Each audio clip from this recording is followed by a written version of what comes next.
Hi, everybody. I want to welcome you to the 2019 New Hampshire Legends of Hockey Induction Ceremony. I'm Bob Lippman. It's a pleasure to serve as your Master of Ceremonies today. Most of us have not met. This is the first time that I've been up here at the induction ceremony. But I did want to thank my good friend Ken Kale for helping me prepare for today before he left on a Caribbean cruise. And thanks also to Hall of Famer Bob Norton for spending some time with me the other day and for reminding me to know where I always am on this stage so that I don't fall off. And I think we're all set there. The New Hampshire Legends of Hockey has put together a terrific program for you today. I am sure you are well aware of that. They're going to induct three former professional players, including a couple of NHL players from here in New Hampshire. We're going to induct a veteran head coach, a longtime broadcaster, and even a paper mill owner. 3 of our inductees have ties to the great city of Berlin. Yay, Berlin. And I'm very excited to hear from our guest speaker today, Ben Smith, who's done so much for our sport, including coaching the first U.S. women's Olympic hockey team to a gold medal. The invocation this morning will be provided by Father Ray Ball, pastor at Immaculate Heart of Mary Parish in Concord.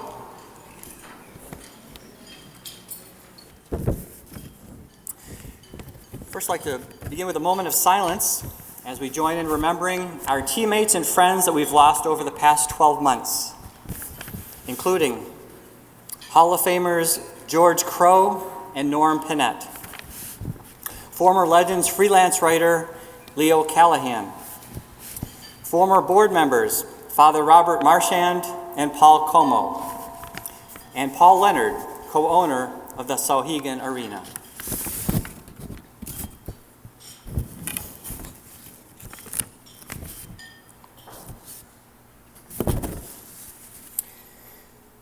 Well, good to be here with you all, fellow hockey players and hockey fans. I've always enjoyed hockey. I always figured it would be the closest I ever come to walking on water, would be skating on ice.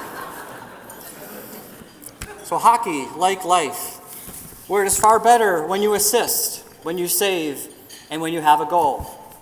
Where accountability and justice is meted out in 2 and 5 minute intervals. When change isn't delayed, but happens on the fly. Where the individual sacrifices for the team, where team unity is more important than individual differences, where opposing teams are extended a handshake, where teammates become lifelong friends, and where a miracle on ice can inspire a nation. We are grateful for the way that hockey has served as a force for good, inspiring effort, hard work, discipline, teamwork, sportsmanship, competitive drive, courage, perseverance, serving as a unifying presence for families, schools, towns, cities, churches, institutions, and our state.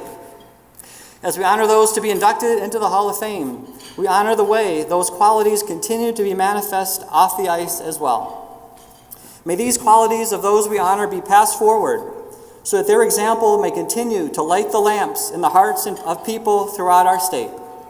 And we make this prayer in faith, hope, and love to you, our Lord, our coach, and our teammate, in the game of life. Amen.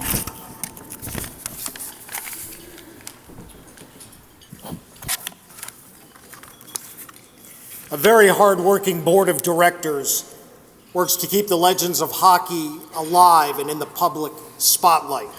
To welcome you this morning is Mike Gould, Vice President of the Board of Directors.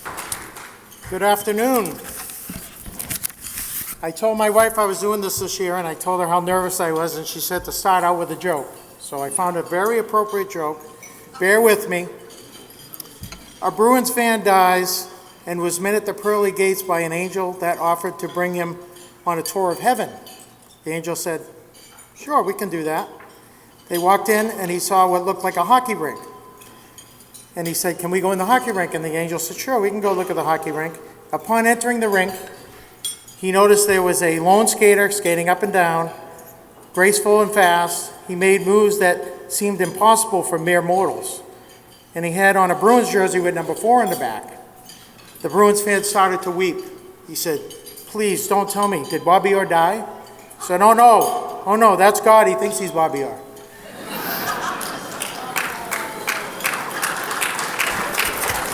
Well, welcome to our 18th annual induction ceremony of the New Hampshire Hockey Hall of Fame. Congratulations to our 6 inductees. A special welcome to their family and friends and members who have come to join us today for this great celebration. In addition, I also wanted to welcome members of the Hall of Fame who are present today. We gathered here because this is a game that has touched us all in our lives in many different ways. It's a unique event that brings the hockey community together under one roof so we can rekindle old friendships, foster new ones, and celebrate the past, present, and future of ice hockey in New Hampshire. Of course, we gathered primarily to honor 6 inductees, 6 individuals who made significant contributions to the sport of hockey in New Hampshire. The class of 2019 represents both the past, present of the hockey in New Hampshire. Like all our members of the Hall of Fame, our new inductees have given back to the sport of ice hockey and have left their unique imprint on the New Hampshire hockey landscape. Now I'd like to introduce a few of the dignitaries we have joined us today. Senator Lou D'Alessandro of Manchester, a longtime Legend supporter and former board member. Is Lou here? I don't know if I see Lou. Mayor Jim Booley. Strike 2. Coach Ben Smith, today's keynote speaker.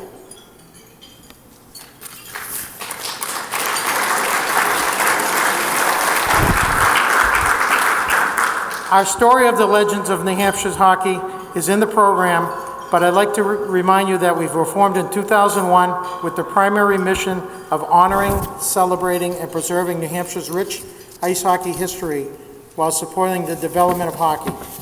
The first organized hockey game was played at St. Paul School Pond in 1883, and they are today's luncheon sponsor.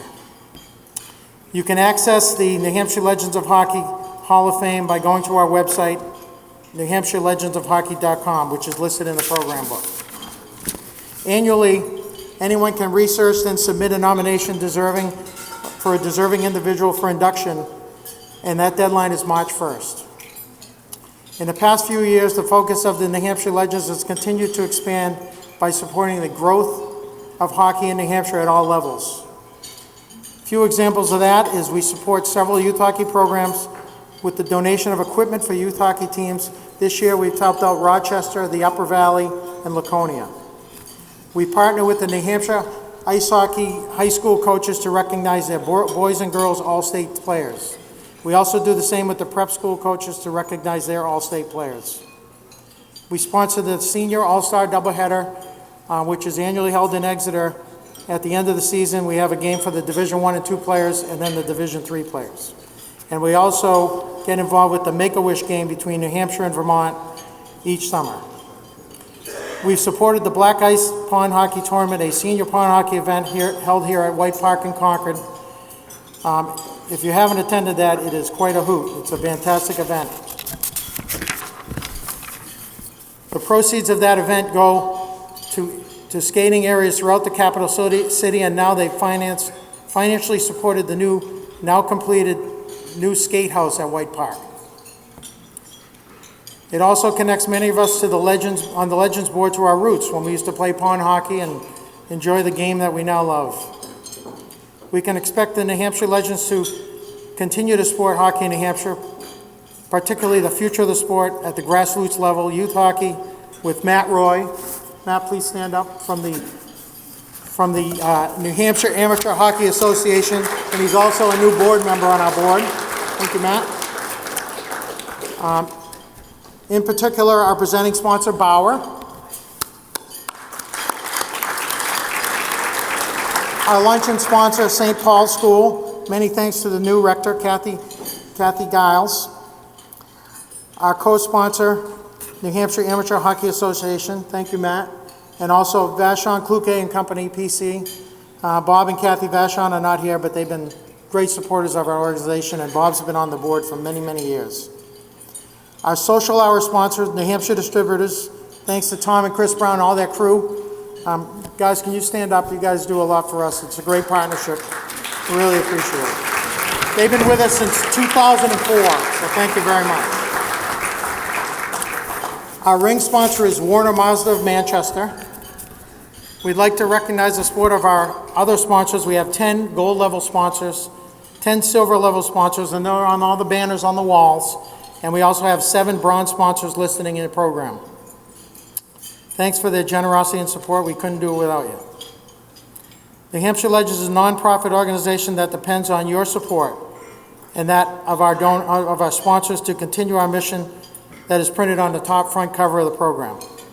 Our Executive Director, Jim Hayes, and board work tirelessly all year to organize these events, such as our annual Golf Classic in July and our Senior All-Star Game in March.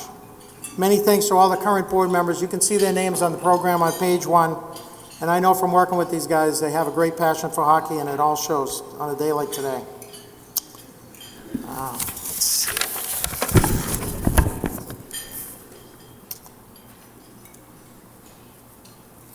Again, congratulations to our class of 2019 inductees. We believe everyone will thoroughly enjoy the ceremony, and thank you for all attending. And we're going to have Lou D'Alessandro speak, but I don't think he's here. Oh, he is? Yep. Where is he? Lou. Come on up, Lou.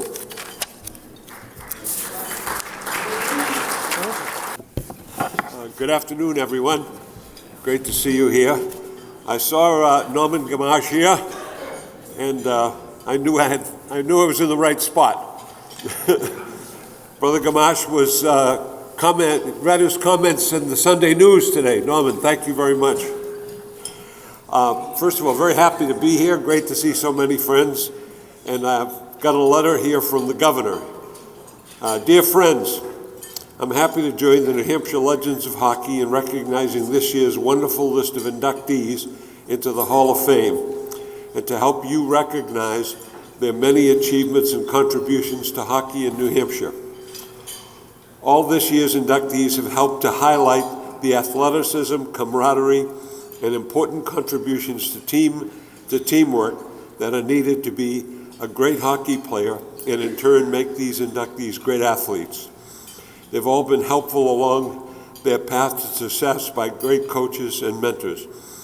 All have also used those lessons and guidance to give back to the sport and to the young players who came up after them, who have hooked up to them as role models, both on and off the ice.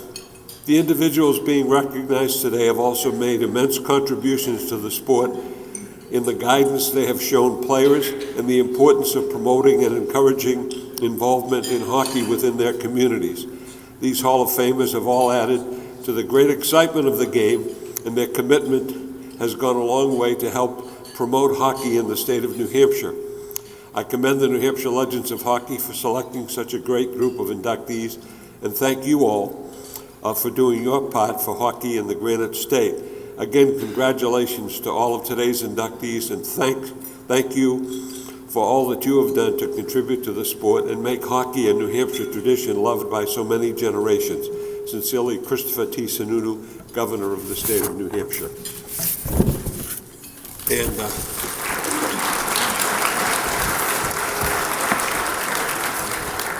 And we have resolutions from the Senate for each inductee, but I'd like to read the one to the Alpine Club because it's in my district in Manchester, the 20th Senate District, and of course Norm Gamache is an icon when it comes to the Alpine Club. The New Hampshire State Senate, a resolution. Be it known that the New Hampshire State Senate extends its congratulations to the Alpine Club in recognition of their excellent history and accomplishments. And be it further known that the New Hampshire State Senate extends its best wishes for continued success, signed by Senator Lou D'Alessandro from District 20. As I say, the Alpine Club in Manchester is known for many things. Hockey is just an extension of all of the excitement and glamour that you can get at the Alpine Club in Manchester. So everybody have a great, great American Day. Enjoy the food. And I must give my great comments to my dear friend Dick Boucher, who is like the father of this event, and we never miss one. So thank you, Dickie Boucher. Thank you, everybody, and have a great day.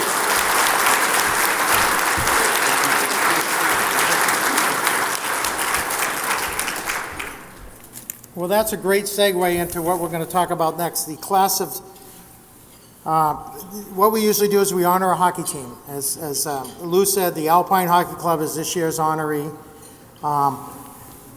The club was started in 1927 and has a terrific history and is still going strong today. The social club was known throughout New England area in the early years for snowshoeing and the bugle corps. The inaugural season of the Granite State Hockey League was in 1963-64 season, and this team was one of the 6 organizations. One of their games was played, most of the games were played against the other 5 teams in the league, which were Laconia, Concord, Rochester, Nashua, and another Manchester team. The Alpine Club hailed from Manchester in wonderful games, AKA battles, from what I hear, against the crosstown rivals, the Tam O'Shanters.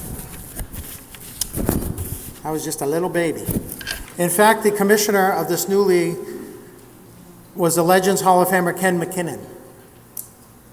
And their team representative to the league was Joe St. Pierre. Ken is here with us today. You here, Kenny?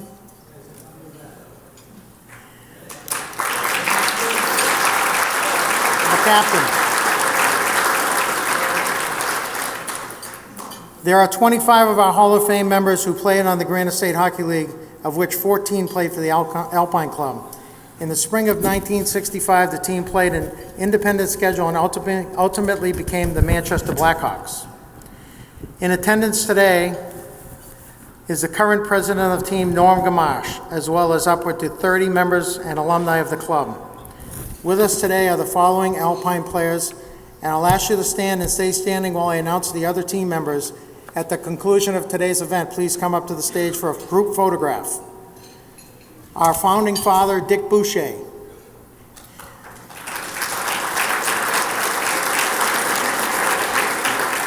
Roland Beaver Jutras.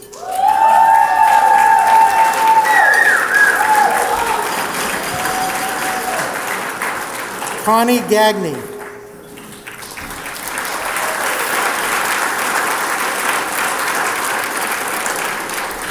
Ray Champagne.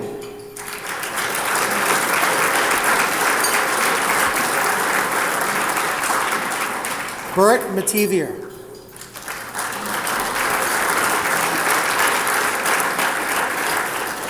Our other founding father, Roland Martin.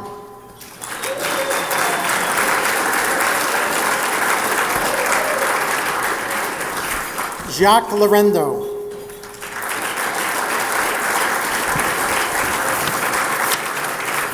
And Yves Tanguay.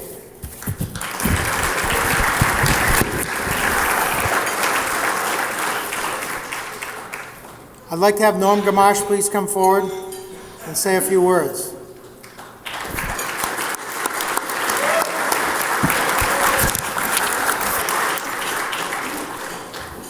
I'd like to thank Lou D'Alessandro for his kind words. Big Lou, thank you very much. Also, I'd like to thank the Legends of Hockey and their committee, the board of directors, for honoring the Alpine Club this year.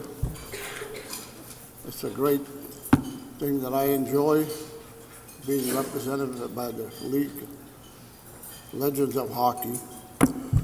And there's a few individuals I'd like to say something about them.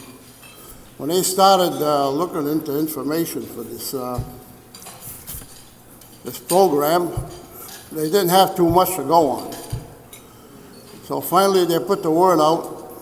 Then we had a few clips from the newspaper come in. Then somebody brought in some pictures. And then it started the ball rolling, which has been over a year in the doing. I'd like to thank Dick Boucher and Roland Martin for their hard work with this and his committee. I know I attended a few meetings. Roland Martin.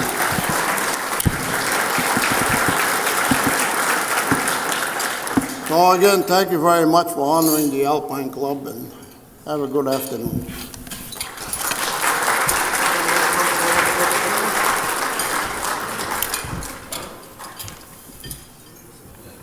We are at the point now where we're going to break for lunch.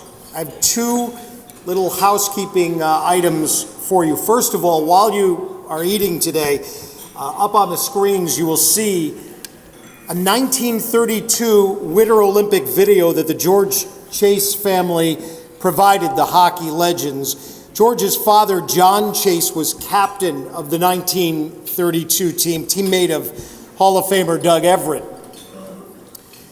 Also, we have hidden under select seats in the room a logo of the Alpine Club, and if you have that under your seat, then you win a baseball cap, an Alpine baseball cap, which you can pick up at the end of the day. So enjoy lunch, and we'll be back with our honored guests right after everybody finishes up.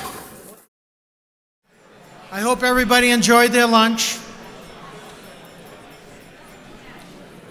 I kind of missed this part earlier, so I'm going to jump right back in on it. We're going to talk about the other players that were in that Granite State Hockey League that are in attendance today. I'd like you to stand and stay standing while I announce the other players, and at the conclusion of the event, come up to the stage and we'll take some photos. From the Nashville Royals, my father and also Hall of Fame member Leo Gould. Stand up. Also from the Royals, George Mariano.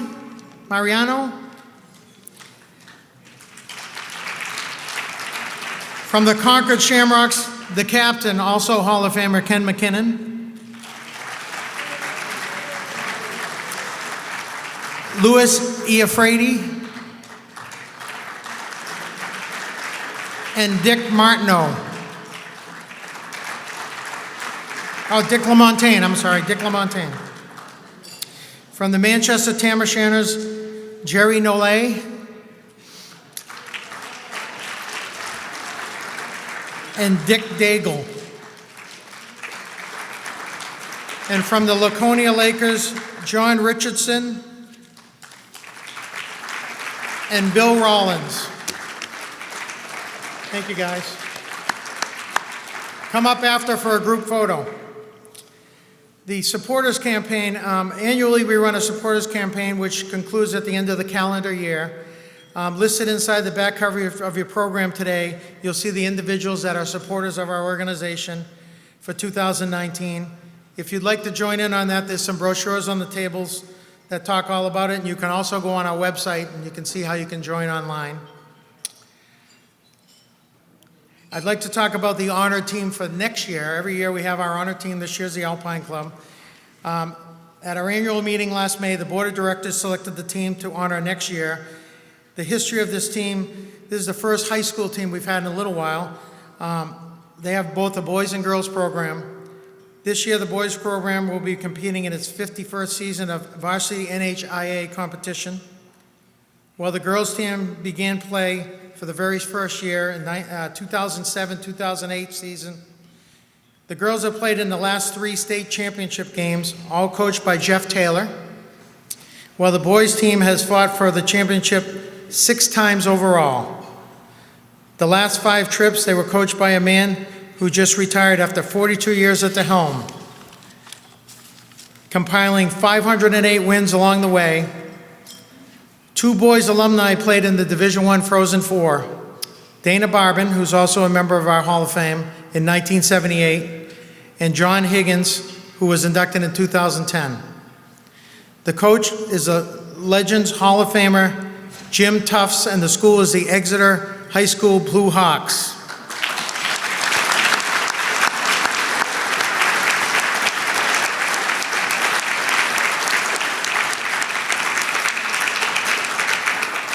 With us today is Coach Jim Tufts and the current boys coach, Paul DeMario, and 6 of their players and alumni. Please stand to be recognized.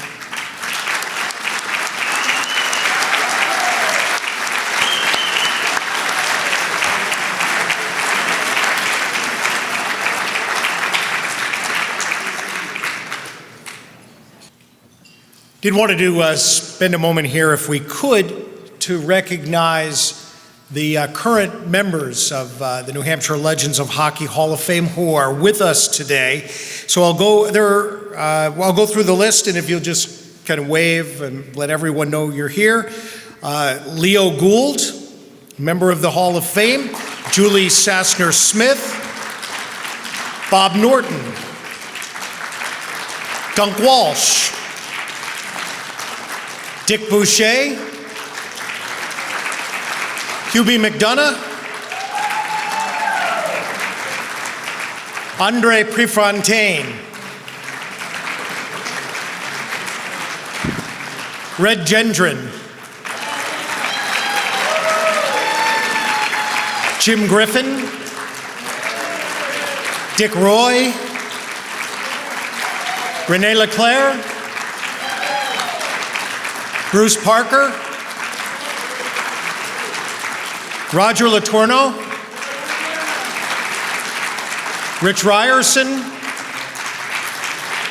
Bill Matthews. Jacques Leclerc. Pierre Boulanger. Ken McKinnon. Don McKinnon. Merrill Fay. And Coach Jim Tufts. Did I miss anybody? Any legends sneak in on us here at the last minute? Again, thank you all for coming. One of the things I was most impressed about as I read up on the legends, many with terrific hockey careers as players, is how hard you all work to grow and teach the game of hockey. Our guest speaker today, Ben Smith, not only was a standout hockey player at Harvard, he went on to coach high school at UMass, Yale, BU, Dartmouth, Northeastern. Did I miss any there? An assistant coach for the U.S. national junior team, the U.S. men's national team, the U.S. Olympic team in 1988. In 1998, Ben was the head coach for the U.S. Olympic women's team that captured the inaugural gold medal. And then went on to win silver in 2002 and bronze in 2006. Today, Ben returns as a member of the U.S. national junior team staff after most recently serving in a player personnel capacity with the silver medal winning 2019 U.S. national junior team. Ladies and gentlemen, our guest speaker today, Ben Smith.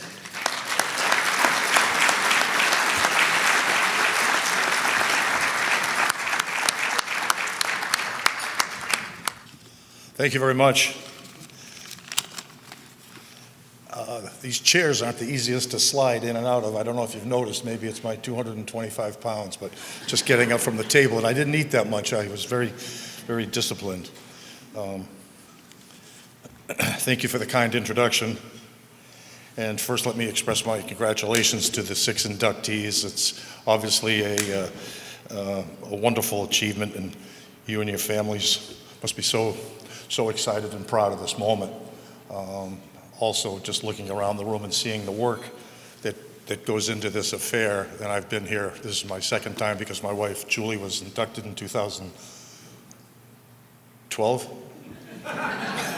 2012, and the work that the people put into this is extraordinary, so I think we should give them a round of applause.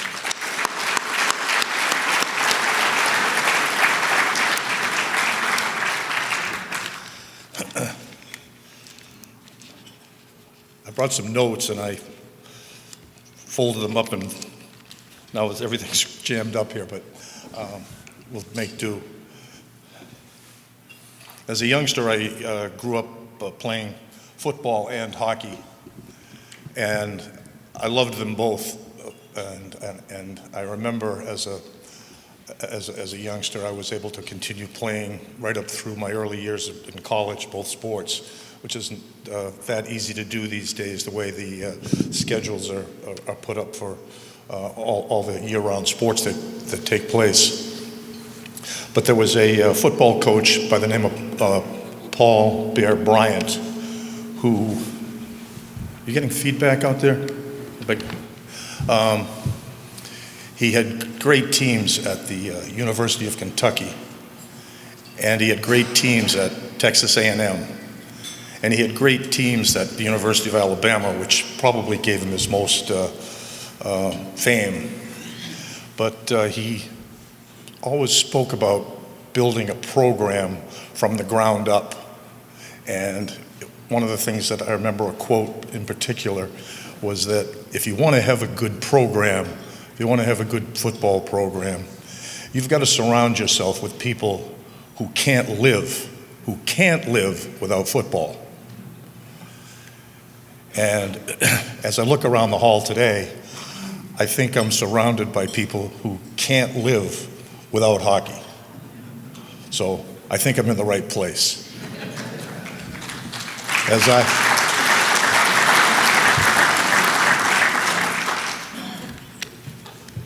I was a history major in college, and I probably should have studied the history of hockey rather than the history of the United States, because I had more interest in hockey.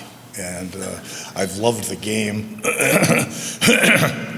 I've loved the game. I love the sport. I love the history of it. I love the people involved in the game.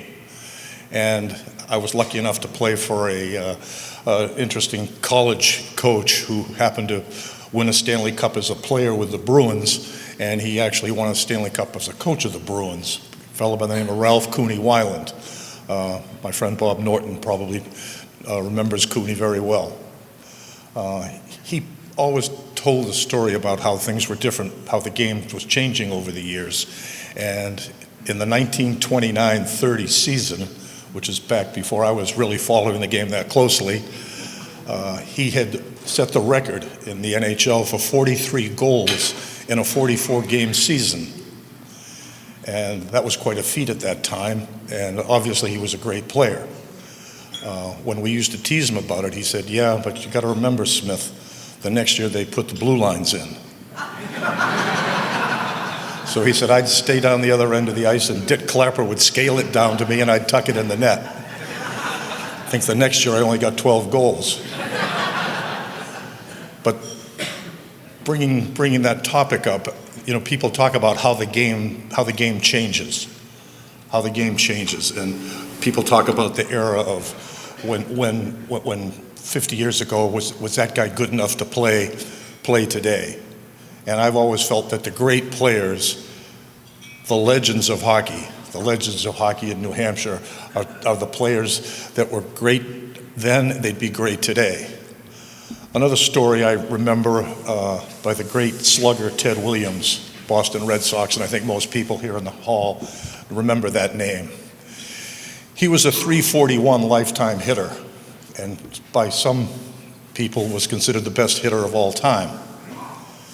And the story goes that a reporter asked him one day, "Ted, as the game of baseball has changed with night games, coast-to-coast games, the pitching changes, the mid-relief men, the setup men, the closers, the slider, the two-fingered fastball, the two-seam this, the two-seam that, what do you think if you were playing today, what do you think your batting average would be?" And he quickly said, "Well, probably about 280, maybe between 280 and 290. And the reporter said, "You think the game has changed that much?" He said, "Well, I'm 64 years old."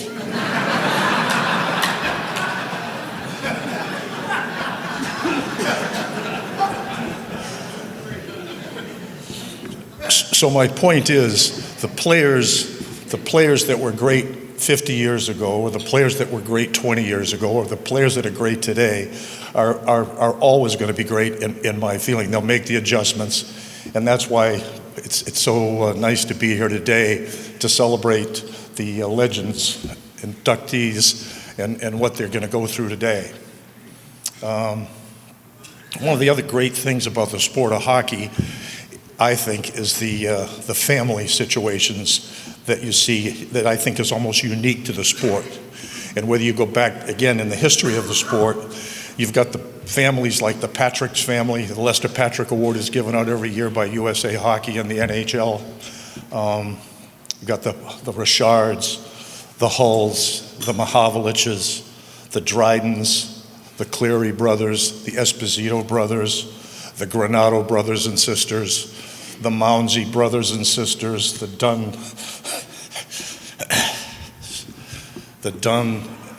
Dunn brother and sister, Katie King Crowley and her brother, my wife Julie and her brother Michael, how they played together as kids and how they grew together as players. And you look around and see that hockey is really a family game.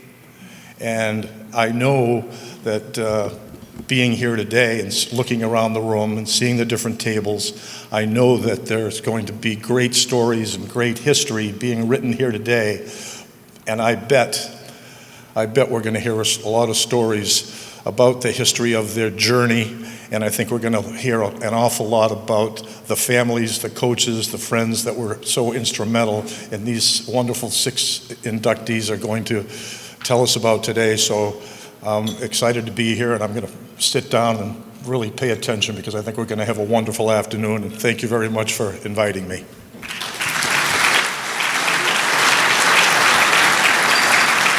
Oh, you know what? I saw Coach Gendron today, and I know he came up from Quinnipiac. I think you were down in New Haven, weren't you, Coach? Those games were on the road. And I was going to get a recruiting story, and this is now the speech is over. But this is a pretty good story, I think, about recruiting. Am I going too long, Jim? Because I know Bobby will like this one too. I was an assistant coach at Yale with Tim Taylor, and it was one of the things that I was so fortunate to work for guys like Tim Taylor, a legendary coach at Yale, and Jack Parker, I worked with him for 9 years at BU. But when I was at Yale, one of my early recruiting trips, and I was kind of new to the recruiting because I just left coaching at Gloucester High, and I was up in Sydney, Nova Scotia, up in Cape Breton, and recruiting a boy for Yale, and the dad was a mine worker. If you're not familiar with Sydney, it's kind of a Pittsburgh type community for Nova Scotia. And so the dad had changed his schedule so he could meet me because he knew the assistant coach from Yale University was coming up. And he'd heard of Yale University, unlike some of the Western prairies where I'd say I was from Yale and they thought I was with a lock company. But my recruiting story goes, I come to visit the house in this little tattered home out on the point in Sydney, and the dad's there with his son, who's our aspiring Yale player, a great hockey player. I think he was better in the afternoon than he was in the morning, if you get my drift. So when I asked him to spell Yale, he started to have a little problem. But anyhow, I'm talking to the family, and the dad comes out of the blue with this one. He goes, Coach Smith, he said, how does it work down there? He said, is Yale with the Navy and Harvard with the Army? And I go, oh, what the hell? I said, excuse me, Mr. Jones, but what branch of the service were you in? He said, I was a Navy man. I said, that's right, Yale's with the Navy and Harvard's with the Army. So that's my recruiting story, Red. So thank you very much. Coach, can we take a quick picture right now? Go right on here. Been a nice hand for Ben Smith. Thank you.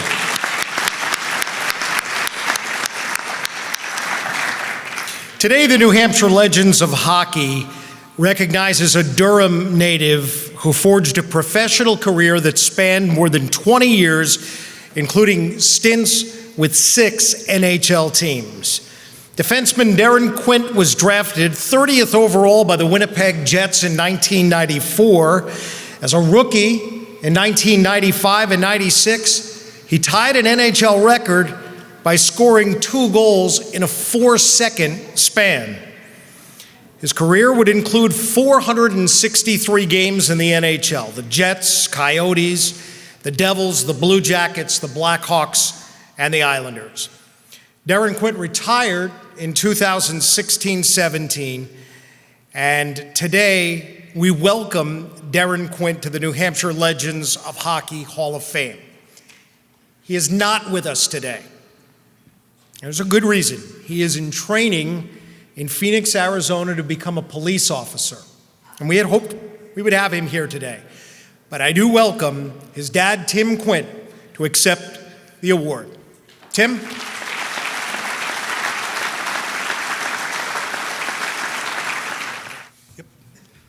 Thank you, Bob. Good afternoon. I first want to begin by, Darren does express his sincere apology for not being here today. He had made plans and had gotten approval to attend the event from the academy, in which he just completed his 11th week. But last weekend they had 2 cadets that left the state and on their return trip were delayed by flights, did not attend their Monday session, and were immediately suspended from the academy. So on Tuesday, the chief of police mandated that no cadets were to leave the state of Arizona for the completion of the program, which is 24 weeks. Of course, Darren immediately started the paper appeal, going up the ladder of command or chain of command.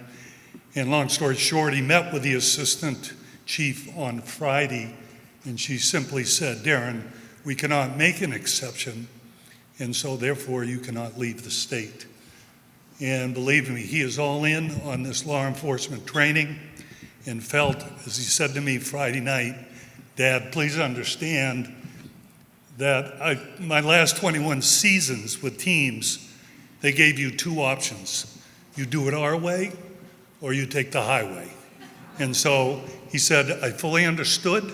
I don't agree with it, but I've got to abide by it. So again, he expresses his sincere apology because he wanted to be here. I think we're going to have a video, or he did a video yesterday to address the gathering today. Hello everybody. Sorry we couldn't be there today, unfortunately.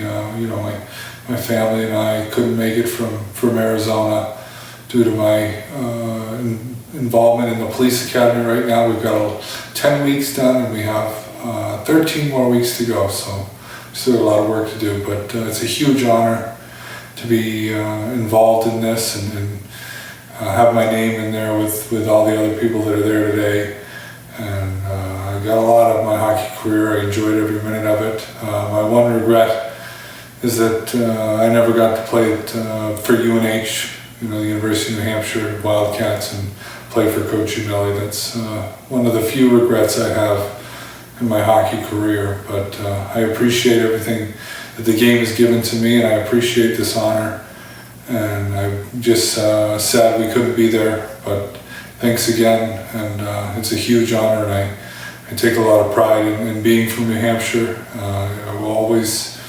I always wore it with pride and told everybody where I was from, whether it was overseas or here, the little state in the Northeast. But thanks again, and I really appreciate it. And just sorry again we couldn't be there, but it is a huge honor, and thank you very much. I'll be honest with you, I didn't realize he was that acrobatic and could speak laying on his side. That's okay. I'm confident to say that as a parent, we have 2 wishes for our children. One is that they have good health, and secondly, they're able to live their dreams. And Darren was blessed in that he did have good health throughout his career, and he was able to live his dream for 21 seasons. He made many sacrifices, but he had a true passion for the game. And the other thing he said to me last night, he said, or Friday night, he said, even with all the accolades that I've gotten, the recognitions I've gotten in my career, the awards, the all-star team selections, the championship teams that I've played on, this award and honor from my state of New Hampshire is at the top of the list. And he thanks you very much for that opportunity. I did want to tell one hockey story that we have, we still chuckle about. When Darren was 10, he was playing in the NBHL, which is the Metropolitan Boston Hockey League, for the Lowell Junior Chiefs. It was his 3rd season into the league, which, by the way, has produced many College One players and NHL players. It was a terrific league. And he, as time went on, he was selected more and more to their all-star teams that competed in tournaments throughout New England and Canada. And for our first time ever, our family was planning a trip to California we have relatives there, and to go to Disneyland over Christmas break.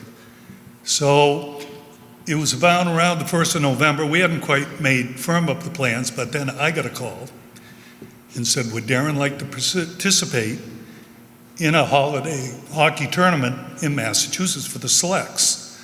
And I said to my wife, Jan, well, this is something we need to talk about as a family. We'll put it to vote, and we'll go with the vote. So we sat down at the dinner table that evening, and Darren has a younger brother, 3 years younger, so he was 7 at the time. So my rule was he gets a half a vote. Okay, not a full vote, half a vote.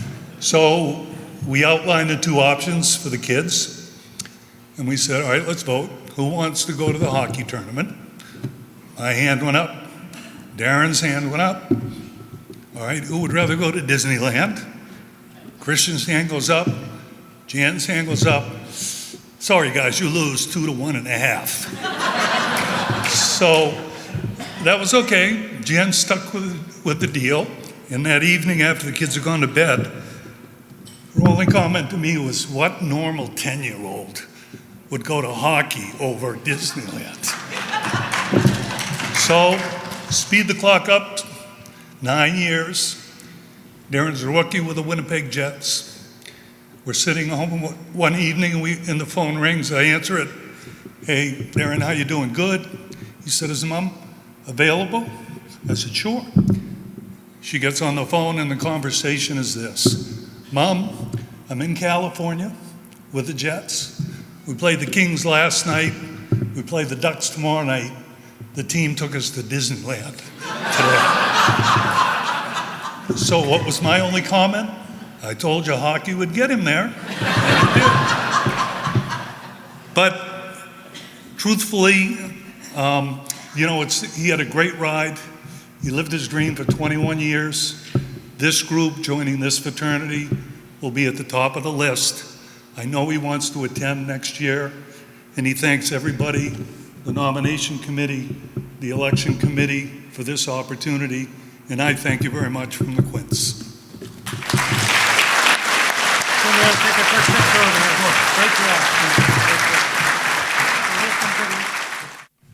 Congratulations to Darren Quint.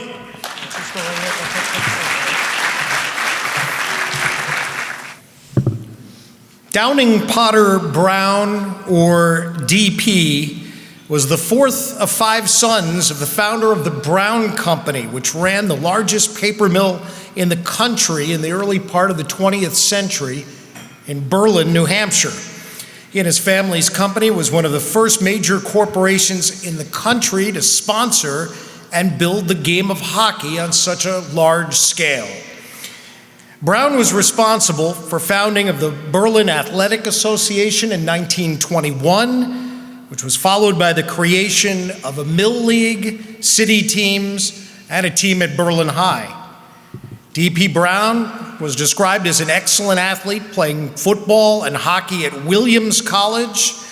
And after a stint in the UK during World War I, he returned home and served in several capacities at Brown Company, continuing to build athletics, especially hockey in Berlin.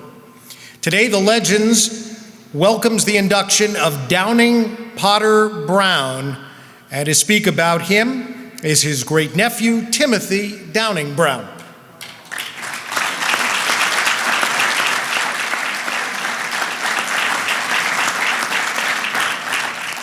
Well, here I am in the Granite State. I'm from the Garden State, New Jersey. Less known for gardens than you are for granite, I think. So I'm starting with my notes that are written in cursive, and they used to teach this in school. So greetings and good afternoon, Granite State players, hockey coaches, hockey supporters, hockey enthusiasts, and hockey historians. My name is Timothy Downing Brown, and it's my privilege to stand in for my great uncle Downing Potter Brown, as he is honored today by the New Hampshire Legends of Hockey and inducted into the New Hampshire Legends of Hockey Hall of Fame as a builder of hockey in the Granite State. I want to thank in particular Walter Nadu for the hours of research and documentation required to compile and distill the information necessary in order that Downing-Potter Brown be eligible as a nominee and ultimately chosen.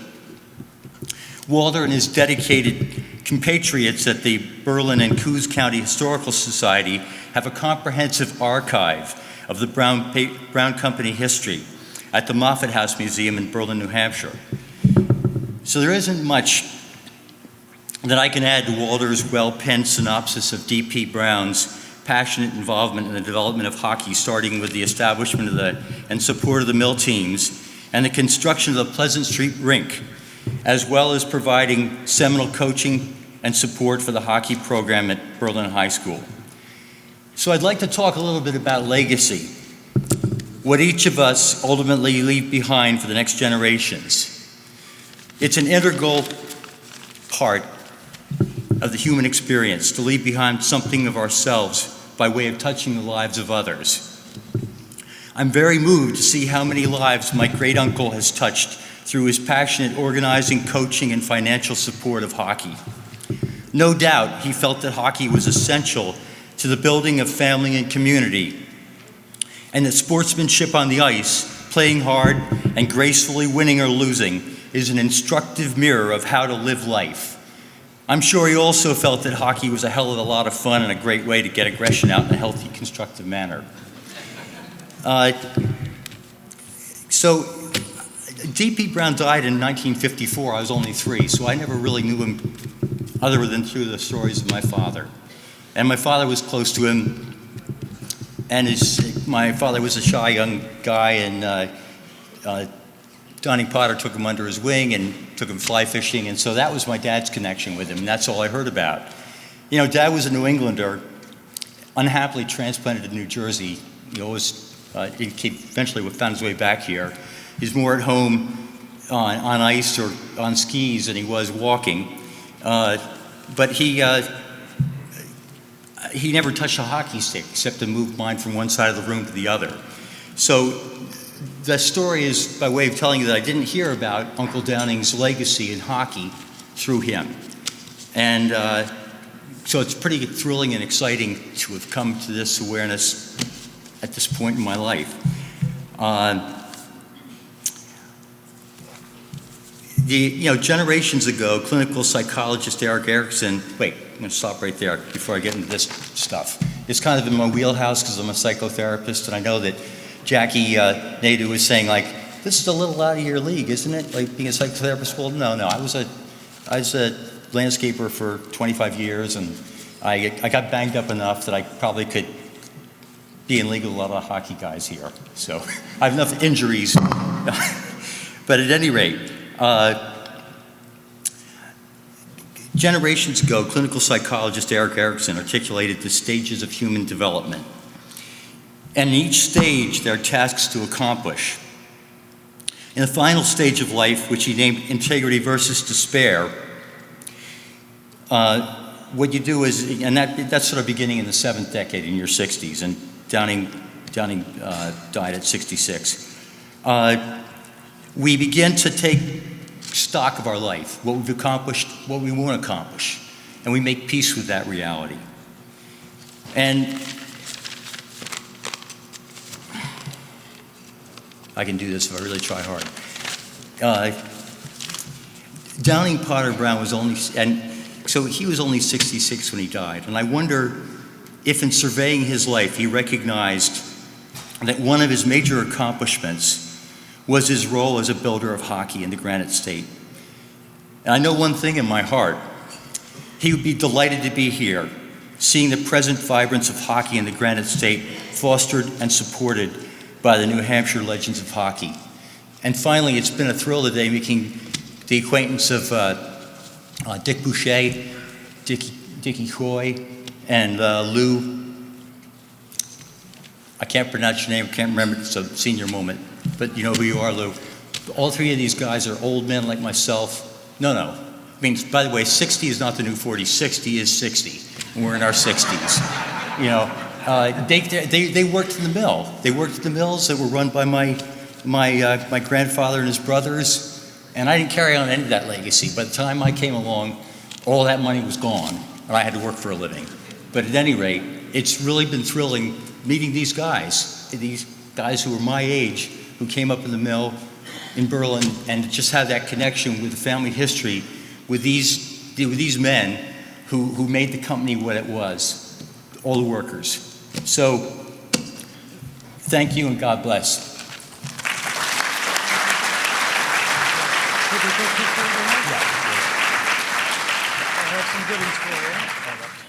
We're thrilled to have with us today a Sanbornville native. I got it right, Sanbornville. Rose to stardom at BU and won a Calder Cup with the Philadelphia Phantoms and went on to play parts of 7 seasons in the National Hockey League. Signed by the Flyers in May of 2003, he helped the Phantoms, their AHL affiliate, win the Calder Cup in 2004-2005.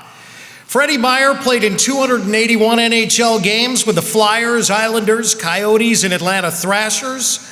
A one-time assistant coach with our AHL's Manchester Monarchs, he currently is the coach of the East Coast Wizards of the Eastern Hockey League. To be inducted today into the New Hampshire Legends of Hockey Hall of Fame, Freddie Meyer.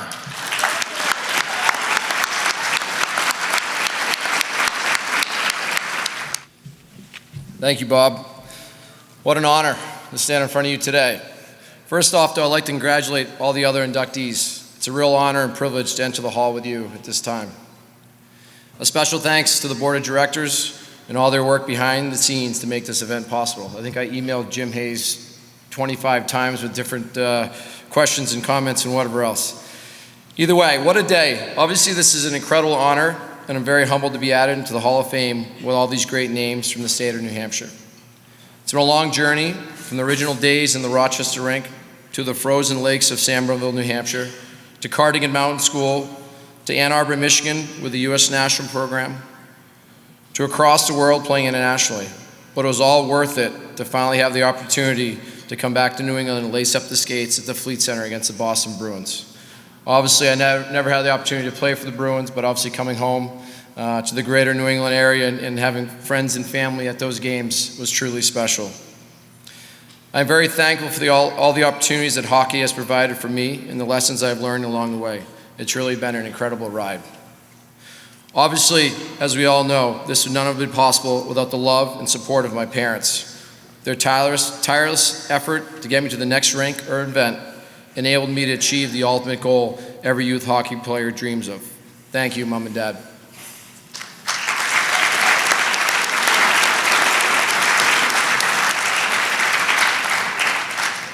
Additionally, my older brother Trevor, who was here, he had to scoot out to go to a youth hockey game for his son. But I want to, same way, pinpoint him as well. He was always there for the next wrestling match and or street hockey game in our basement.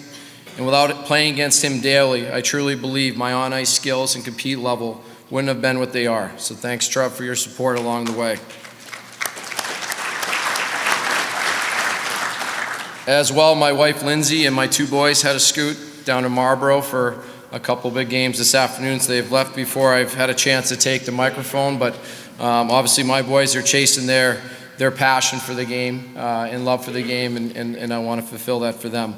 But I wanted to thank them for their continued support. Finally, for me, I really want to thank all the coaches along the way, from the original coaches at Rochester Youth Hockey to the Seacoast Spartans, to Cardigan Mountain School, to the North Shore Raiders, all the way up through Jeff Jackson, who was at the U.S. National Program, to Jack Parker at Boston University, to the Ken Hitchcocks and all the coaches along the way that I've bumped into in clinics and camps and teams and events. Obviously, as we know, in my eyes, those guys are the ones that are truly guiding the troops along the way and offering advice and helping teach the kids to the next level. And I'm very fortunate that I'm at where I am today, and I'm able to give back to the game, coaching a U20 junior team. I do a lot of camps and clinics, but have my ability to be around kids and pass on my passion for the game to them. So I really want to once again thank everyone for coming today, and this is a great honor, and I'm humbled to be a part of this unique community. Thank you.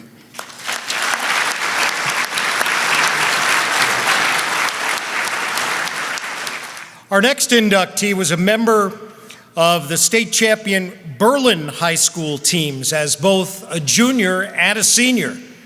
Dennis Ducky Martin went on to have a distinguished career at Providence and a 5-year professional career in Europe. Martin came back to the U.S., had a stint coaching at Lebanon High, and then entered the construction field. He makes his home today in Rye. Please welcome to the class of 2019, Dennis Ducky Martin, as a member of the New Hampshire Legends of Hockey Hall of Fame.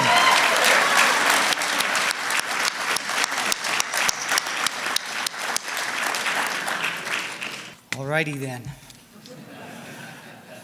Of course, I need to do all the thank yous first. My cousin Alan Mark for the nomination, friends and family here, and there is one special gal I'd like to salute. I wouldn't be standing up here if it wasn't for her efforts and getting the ball rolling. Thank you, Mary.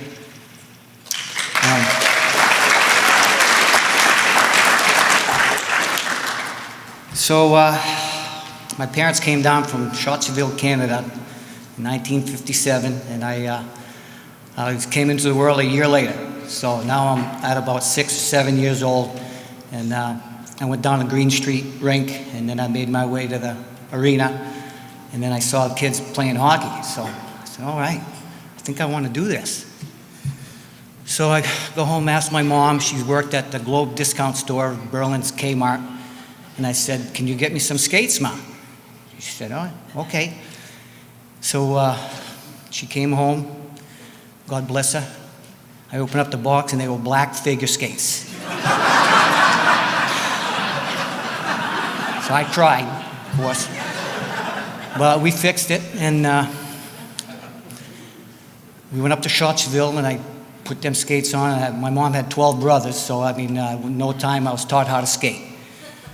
So after that, you know, playing very sound youth hockey system in Berlin. I mean, the dedication and passion that, you know, people like Husky Poirier, Joe Bear, Roland Chabot, you know, Don Rivard, just brought us to a new level. You know, the competition all over Mass. I remember playing a Pee Wee tournament in Ottawa, Canada. I mean, that's how thorough and vast that the program was going. So then I get to high school, and we had very strong teams. I mean, I think my last 2 years, the guys I played with, we started out as Pee Wees, and so I think we were pretty tough to beat through the years. Get to Providence. Took me a little while to kind of adjust to D1, you know, and but after that, things came together, and, you know, led the team in scoring. Great memories of playing in the old Garden a couple times, and going off and playing in the East-West game. And that didn't work out too good at the end. It was a 3-3 game, standing in front of the net, and trying to be the hero in the front of the net, and no mask then. Took the biscuit right between the eyes.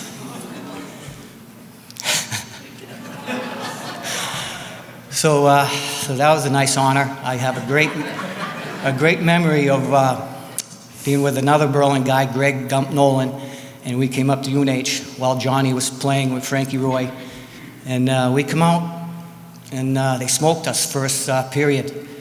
So pull a starter, Greg goes in there, shuts him down hard. I think I had a pretty good game, a goal and assist maybe, and we ended up beating him. So that's a very fond memory. It's too bad Johnny or Frankie are not here, but anyway. Let's see, after that, I got a contact from a fella that had been at Providence about a spot in France. And so I had, you know, a few offers to do training camps, but I said, I think I'd enjoy that European experience. So off to France I went. My son was born over there. He's here today with his lovely wife, Megan. Thanks for being here, friends and family. So I could speak the language, so that it didn't take me long to be well-liked in Dijon, because I could interpret the kids' practices in speaking French and not have an American guy there to translate. So that was a great experience, and came back, and just life goes on. So I'd like to thank the committee, everybody, for having me inducted this year. And that's about it. Thank you very much.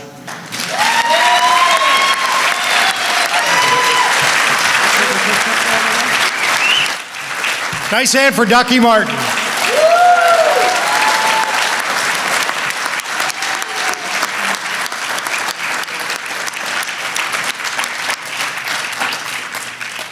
Our next inductee is a coach. Tom Carroll is entering his 18th year as the head coach at New England College in Henniker, continuing to add to his reputation as one of the more successful Division III coaches in the region. Coach Carroll played at Wisconsin, played on 2 national championship teams there, was a top assistant at Notre Dame, coached in the USHL, and then on to NEC, where not only have his teams excelled on the ice, but in the classroom too, and he's very proud of that. His 2018-19 Pilgrim team, one of his best, had a 16-game unbeaten streak. They didn't lose for over 2 months. And they're about to start on a brand new season, already underway practicing, and we're just a couple of days away now for the first games. Let's welcome Tom Carroll, New Hampshire Legends of Hockey Hall of Famer.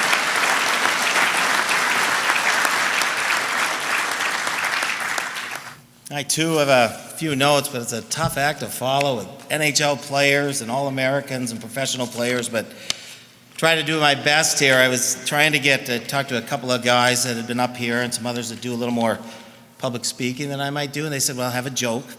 So I too, I'm going to Google search jokes and all that, and I found one which was awesome, and it said, guaranteed to make you laugh so hard your hair will fall out. So I read it and it worked. So I'm thinking, I'm going to share it, but I looked over at my buddies from the men's league and they'd already heard it. So probably going to pass on that one.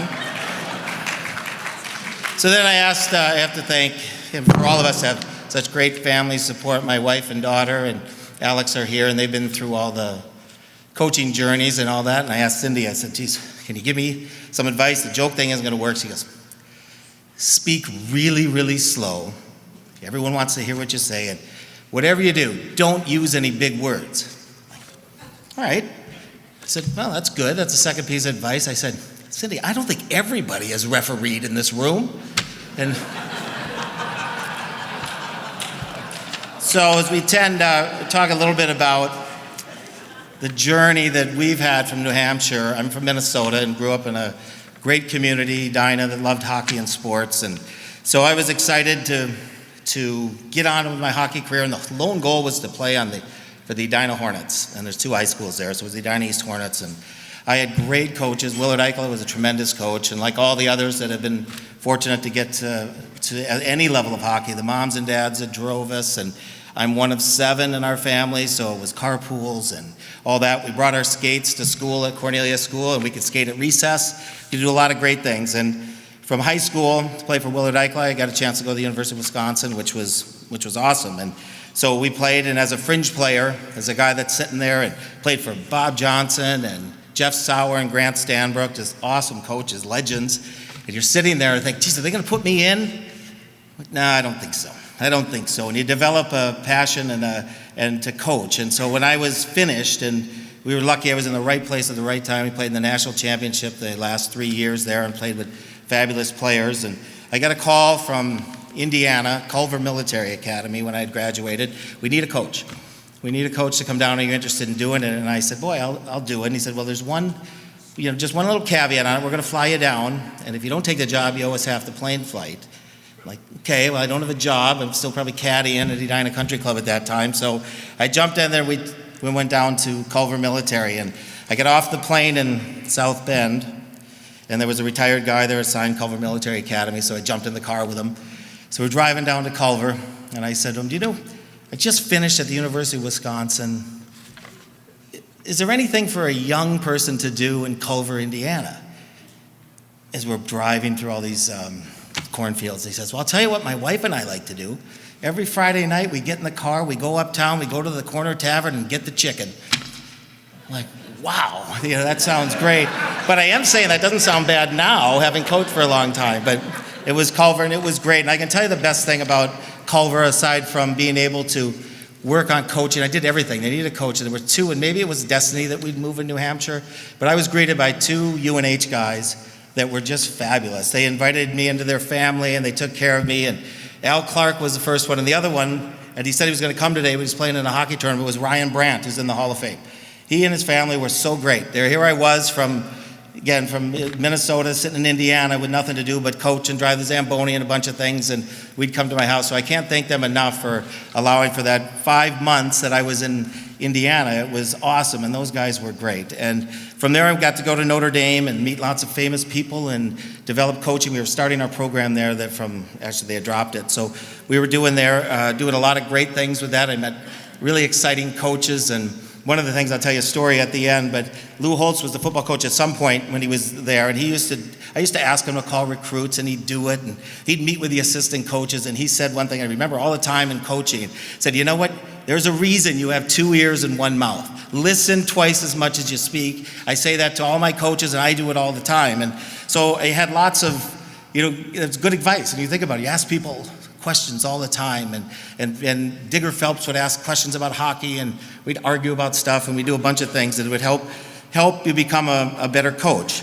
And from Notre Dame, we had a great success in building a program, and I really felt I was proud to be there. And I met my wife there. Jessica baptized at the Basilica. It's awesome. We had great experience. And I went to Des Moines, and we went to Des Moines coaching the USHL was a tremendous experience for me as well. Helped prepare me to come to New England College.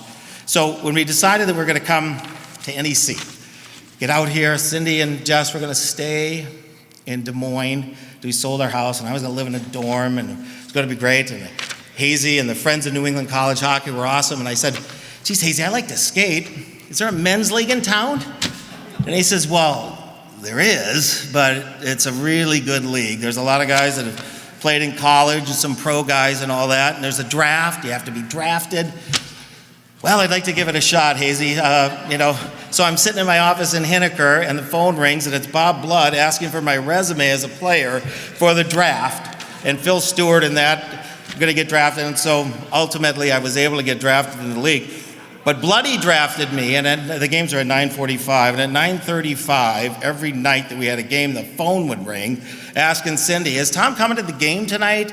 Come to the game, and she's like, I think, Bob, he's on his way. So we don't have a landline anymore at our house because of that, but I met great buddies playing hockey in the men's league in Concord, Everett Arena, and the Black Ice and that. But it was enough. It shows what hockey's a small world. It was for me coming from Iowa at that point to meet people and to get involved in such a wonderful community here, and then to get involved in the NEC community.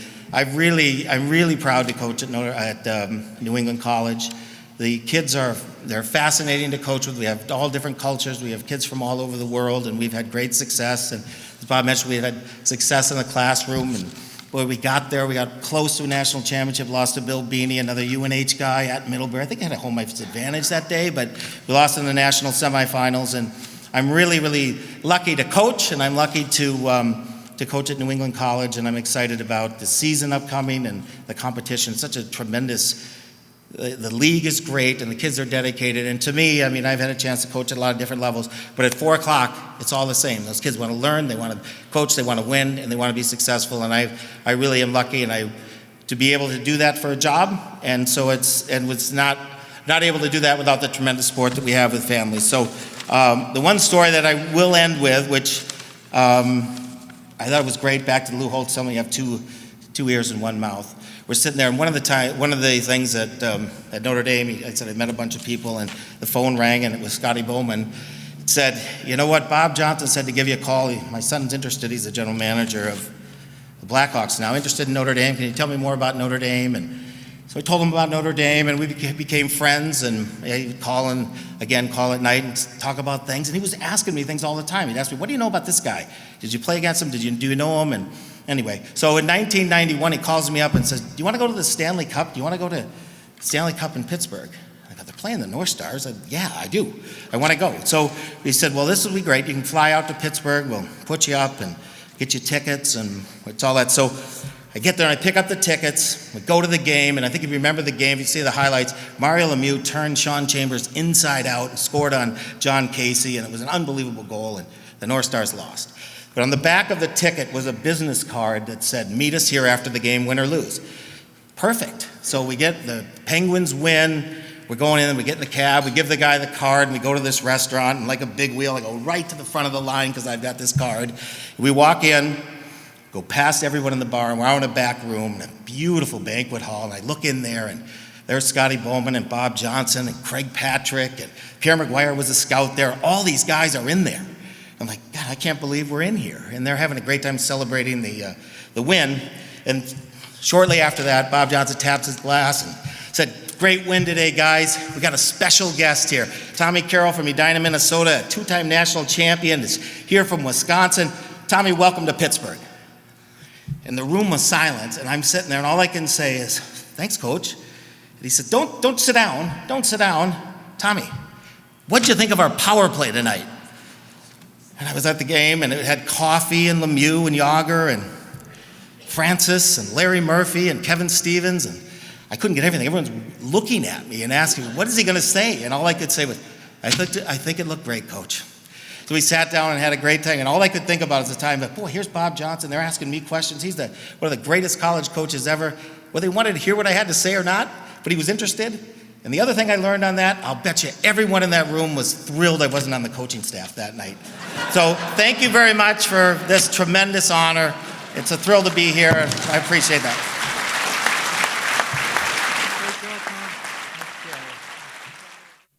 Let's all wish Coach Carroll a successful season. Good luck, Coach.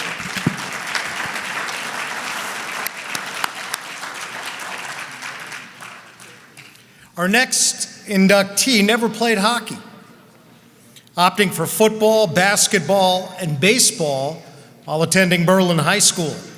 But his love for the sport would help shape a 43-year career in radio broadcasting, most notably for Berlin High School and Notre Dame teams, and the Berlin Maroons on WBRL. His father, Charlie, was a radio announcer. Next thing you know, Rod Ross has broadcast nearly 2,000 games in a long career. Today he lives in the Villages in Florida. I guess I could make an argument that one of the interesting things about Rod is that he is the official spokesperson for the Red Sox Nation Club at the Villages, where he gets to interview Red Sox legends, which is right up his alley. Ladies and gentlemen, from the media section, we induct today Rod Ross. Thank you, Bob, and thank you, everyone.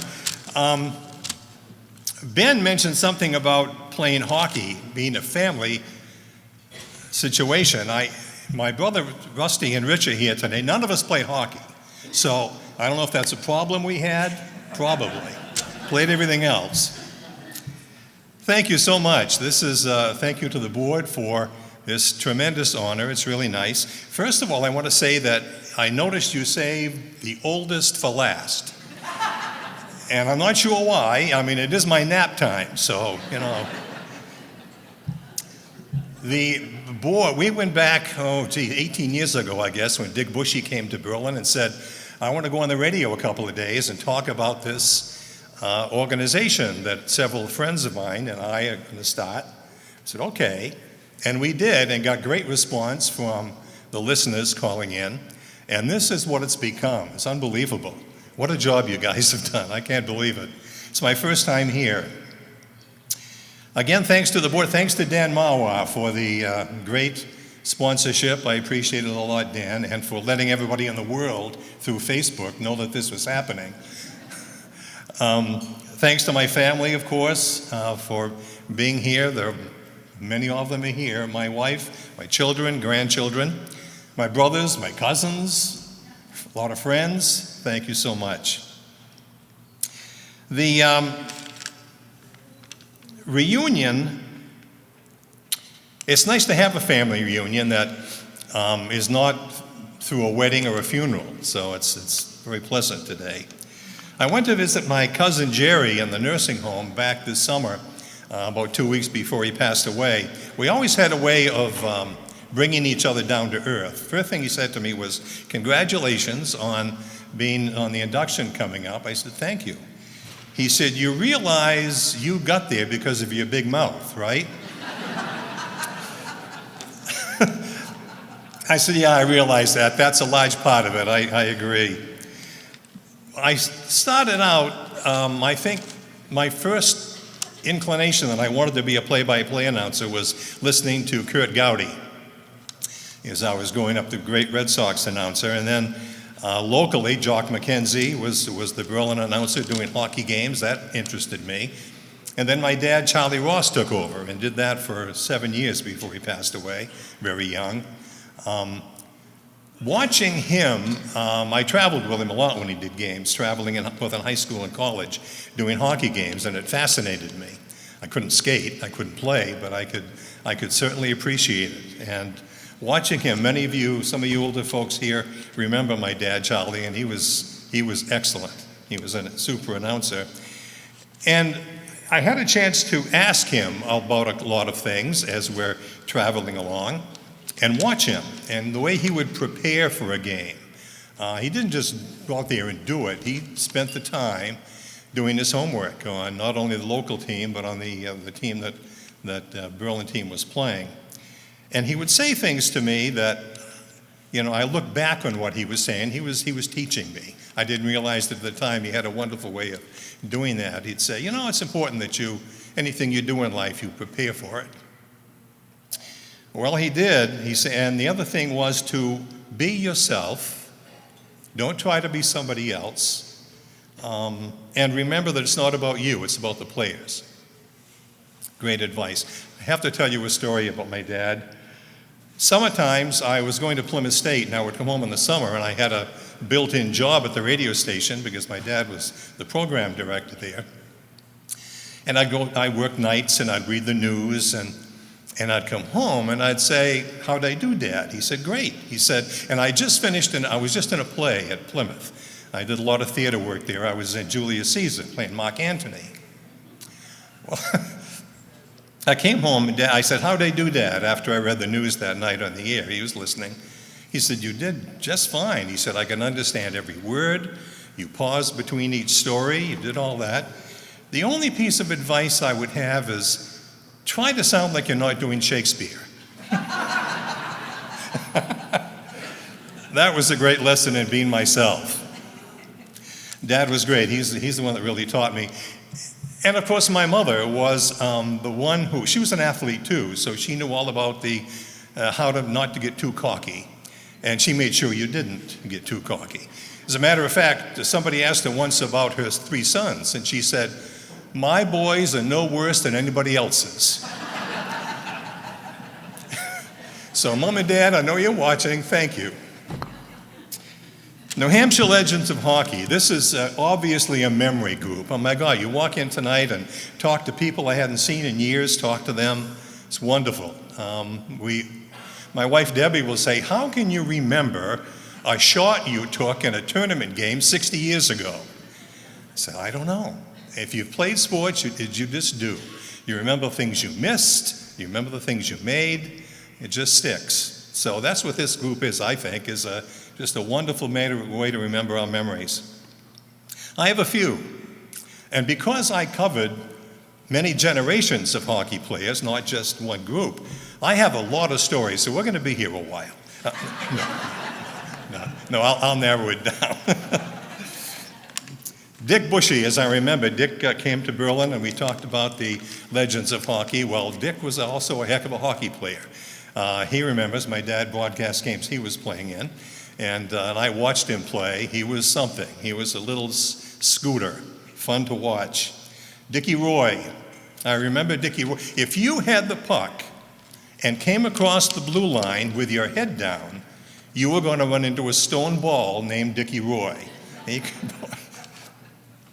Pete Belangi, I always called him Pete when I was broadcasting games. Pete was on the first Berlin High team that beat Notre Dame, and that was huge at the time, and the first Berlin High team that won a state championship. Pete was a great hockey player, all around, could do it all. The 60s it was a key generation for Hockeytown, USA. Notre Dame and Berlin High battled constantly. It was like you could not get near the Notre Dame Arena. If you went there 2 hours before a game, you weren't getting in. It was really, really exciting, fun to watch. I'm going to jump around. Johnny Norman. I remember Johnny Norman scoring the winning goal in 1974. Berlin High beat Hanover for the state championship in overtime. The game was tied 3-3 after the regulation, and the game only lasted about 16 seconds, I think, in overtime. And I was so excited when Johnny scored, all I could say was, Johnny Norman, Johnny Norman, Johnny Norman. And that phrase has bothered, I wouldn't say bothered, but stuck with Johnny for 45 years ago. Talked to Johnny yesterday, and he's sad he can't be here. Obviously, he had back surgery, many of you know, and he's home recuperating now. Ducky Martin. Ducky played in that same generation. He was fun to watch, and great speech tonight, by the way, Ducky. It's good. There are many a hockey player who saw Ducky Martin come at them and then say, where did he go? And he appears behind them. He just had that way of deking his way by everybody. He was an exciting hockey player. Red Gendron. Well, I remember when Red Gendron played Little League Baseball. Was it the Indians, Red? It was, yeah. I also remember Red Gendron playing a great defense for Berlin High School. But most of all, I remember Red remembering where he came from, bringing the Stanley Cup to Berlin.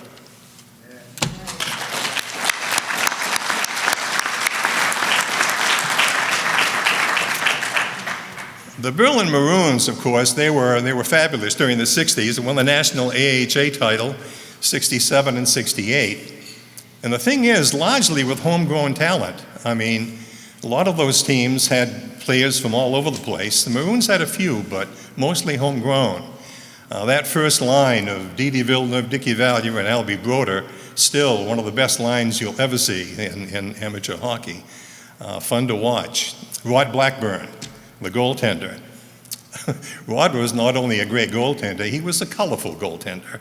He could make the difficult plays look easy, but he had a great knack of making the easy plays look hard. And that defense, of course, Omar Moore and a great one, Carl Langley, watching these guys all play defense was, they just broke plays up constantly. Jimmy Griffin, I remember Jim, he always reminded me of a Dick Bushy. Jim had that same quickness all over the place. Where am I? Try to find him. Bruce Parker. Bruce, I'm sure you remember this. I remember a night when Bruce Parker and Dickie Vallier caught Kangaroo Hebert in mid-kangaroo jump and put him over the boards into the crowd. After we found out that nobody was injured, it was funny. Father Masha, I want to mention something about him because I saw that he passed away this past year. I didn't know that till I saw it on the program. Father Masha was the administrator and program and athletic director at Notre Dame High School for many years, and a great guy. And I told this story to somebody tonight. He was at my house one night for dinner. He came several times. Pretty good friends. And my young son, Kelly, at the time, a little precocious at the time, said to Father Masha, "Who do you work for?" And Father Masha said, "I work for God." And Kelly said, "Oh, my father works for Jim."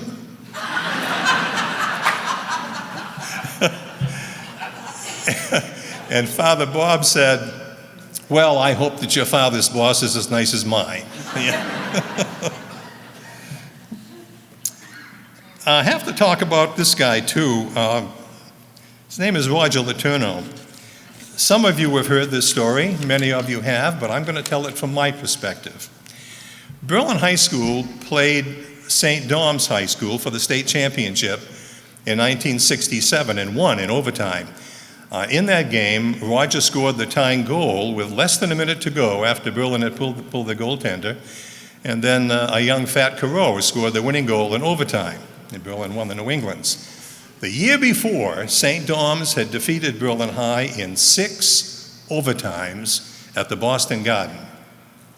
After 5 overtimes, the Garden said, wait a minute, you guys have got to go home. The Celtics are playing tonight. We've got to put the parquet down.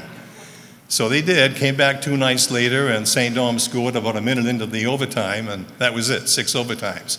So they were a little anxious to beat St. Dom's. And St. Dom's had a goalie named Ray Letourneau. Many of you in Concord remember Ray. He played here after high school. Great goaltender. He stopped more shots and more plays. Well, a couple of days after the New England tournament that Berlin High won, they had a big reception at the Berlin High School auditorium. The whole school was there. City council was there, all the dignitaries. It was a big deal.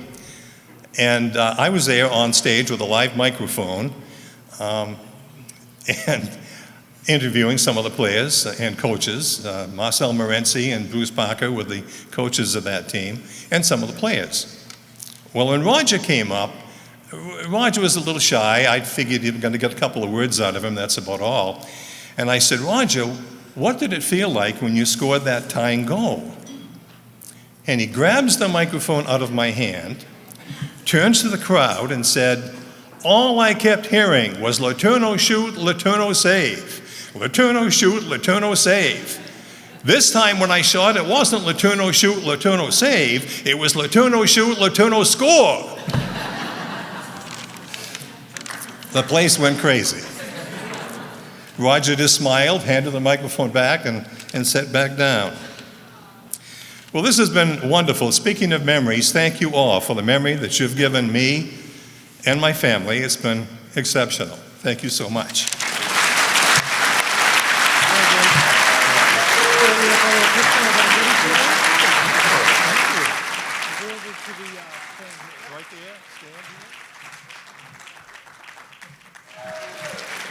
Congratulations, Rod. It was great to meet Rod as a sportscaster. It was a lot of fun to swap stories with these guys, Bob Norton and Rod Ross. In conclusion, Jim Hayes, I want to thank you and Mike Gould and the board of directors for inviting me to be a part of your day today. I've had a lot of fun, met a lot of people and learned a lot about hockey. I do want to congratulate again all of our honorees, and if you will all come up following the conclusion of the event, we want to do some pictures of our honorees and our Hall of Fame members invited as well. If you'll please do that. If you've had a good time today, I know you have, please come back next year. We'd love to see you again. Have a great day. Thanks for being a part of the New Hampshire Legends of Hockey Hall of Fame.